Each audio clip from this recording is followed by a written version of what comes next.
Well, the elections have happened, and the right person won, in my opinion, with a good majority.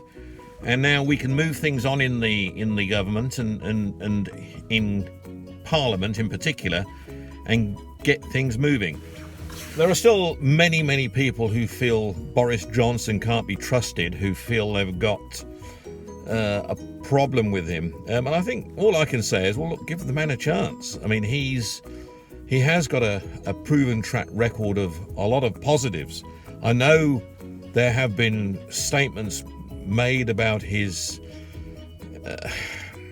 integrity with some of the decisions he's backed down on. I know there's been discussions taken about is he a racist? I know there's been all kinds of things, which I think I definitely don't believe, knowing him relatively well and followed him over the years in terms of his career, not just in politics but as a journalist.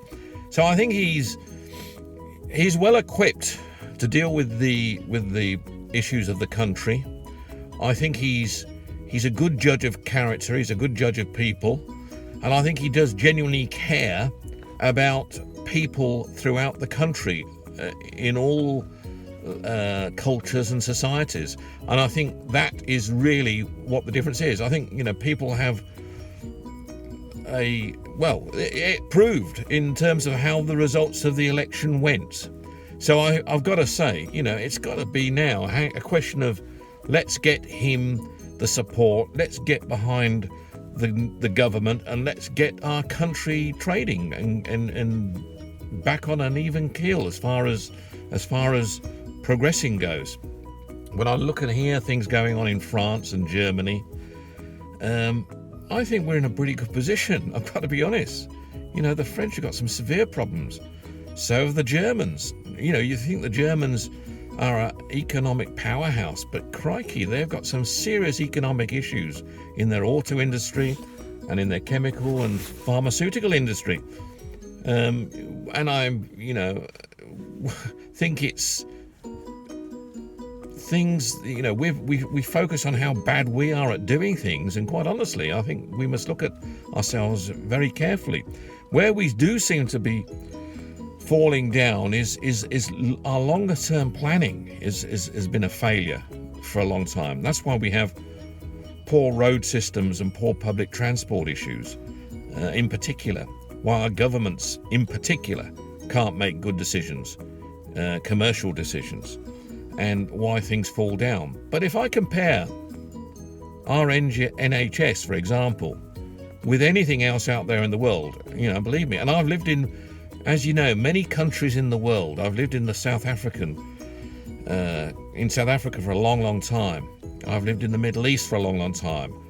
I'm very familiar with, having lived in the Far East, like in the Philippines for a long time. And I know how the health services work in these countries.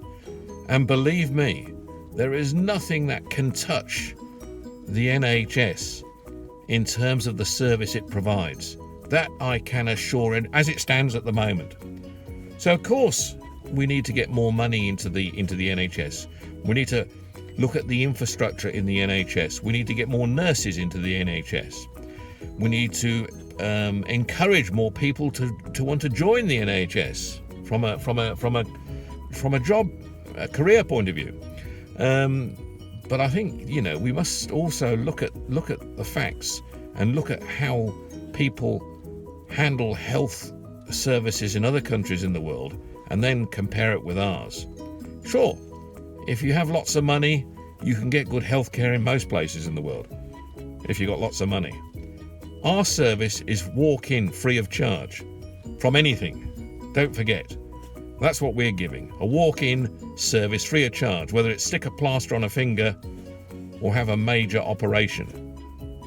And I think we mustn't kick ourselves too hard. There is nowhere else in the world that provides a service like that. And enjoy your day. Bye.